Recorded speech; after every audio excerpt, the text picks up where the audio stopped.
தற்போதைய அண்மை செய்தி, காஷ்மீரின் பூஞ்ச் மாவட்டத்தில் வசிக்கும் 4 பேரை பாகிஸ்தானுக்கு நாடு கடத்த தடை விதிக்கப்பட்டிருக்கிறது. அண்மை செய்தியாக நாம் பார்த்துக் கொண்டிருக்கிறோம்.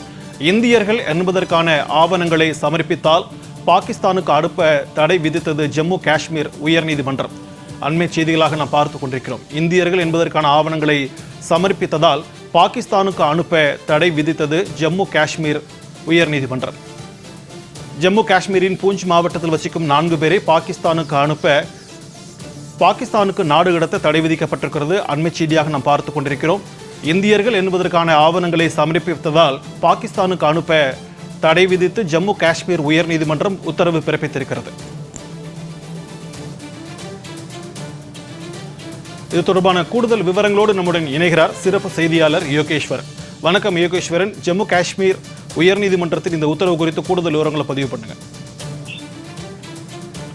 சிக்கந்தர், ஏப்ரல் 22ஆம் தேதி ஜம்மு காஷ்மீரில் நிகழ்ந்த பயங்கரவாத தாக்குதலில் 26 அப்பாவி சுற்றுலா பயணிகள் கொல்லப்பட்டார்கள். மேலும் 17 சுற்றுலா பயணிகள் காயமடைந்து மருத்துவமனையில் சிகிச்சை பெற்று வருகிறார்கள். இந்த நிலையில்தான் ஜம்மு காஷ்மீரை சேர்ந்த 4 பேர் ஜம்மு காஷ்மீர் மற்றும் லடாக் உயர்நீதிமன்றத்துல வழக்கு ஒன்றை தொடர்கிறார்கள். அதாவது ஜம்மு காஷ்மீர் பயங்கரவாத தாக்குதலுக்கு பிறகு ஏப்ரல் 27ஆம் தேதியோடு இந்தியாவில் இருக்கக்கூடிய ஜம்மு காஷ்மீரை சேர்ந்த குறிப்பா பாகிஸ்தானியர்கள் வெளியேற வேண்டும் என்று மத்திய அரசு உத்தரவிட்டிருந்தது.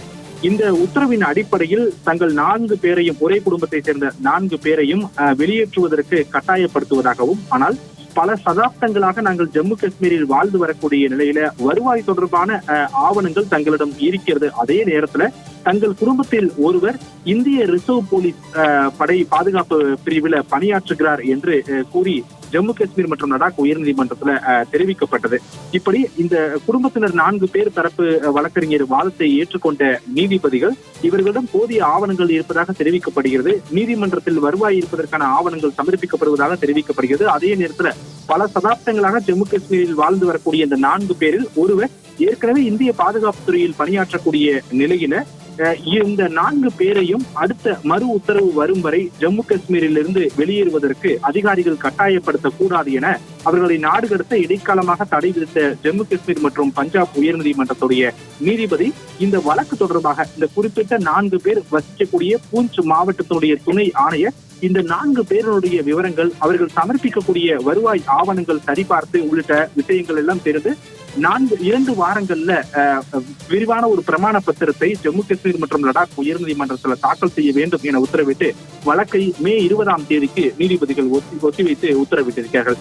நாடு முழுவதுமே மத்திய அரசினுடைய உத்தரவிற்கு பிறகு பல்வேறு பாகிஸ்தானியர்கள் தங்களை இப்போதைக்கு நாடு கடத்தக்கூடாது, தங்கள் இந்தியாவை சேர்ந்தவர்கள், திருமணம் மற்றும் தங்களுக்கு குழந்தைகள் எல்லாம் இந்தியாவிலே இருக்கிறார்கள், ஆகவே தங்களை மட்டும் நாடு கடத்தக்கூடாது என்ற கோரிக்கையை எல்லாம் பல்வேறு மாநில அரசுகள் மற்றும் மத்திய அரசுக்கு முன்வைத்து வரக்கூடிய நிலையிலே ஜம்மு காஷ்மீரை சேர்ந்த ஒரே குடும்பத்தை 4 பேர் தாங்கள் இந்தியர்கள் என்றும் அதற்கான ஆவணங்கள் தங்களிடம் இருக்கிறது, ஆனால் அதிகாரிகள் தங்களை நாடு கடத்துகிறார்கள் என கூறி ஜம்மு காஷ்மீர் மற்றும் லடாக் உயர்நீதிமன்றத்தில் தொடரப்பட்ட வழக்கிலே தற்போது 4 பேரை நாடு கடத்துவதற்கு இடைக்கால தடை விதித்து ஜம்மு காஷ்மீர் மற்றும் லடாக் உயர்நீதிமன்றம் உத்தரவிட்டிருப்பதோடு இந்த வழக்குல அதிகாரிகள் 2 வாரங்களில் விரிவான பிரமாண பத்திரம் தாக்கல் செய்ய வேண்டும் என குறிப்பிட்டு வழக்கை ஒத்திவைத்துள்ளது குறிப்பிடத்தக்கது. சிக்கந்தர்.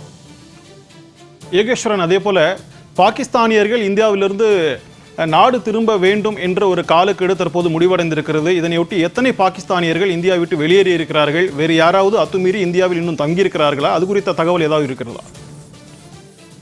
பஞ்சாப்ல இருக்கக்கூடிய அட்டாரி எல்லை பகுதி வழியாக பெரும்பாலான பாகிஸ்தானியர்கள் அவர்களுடைய நாட்டிற்கு செல்கிறார்கள்.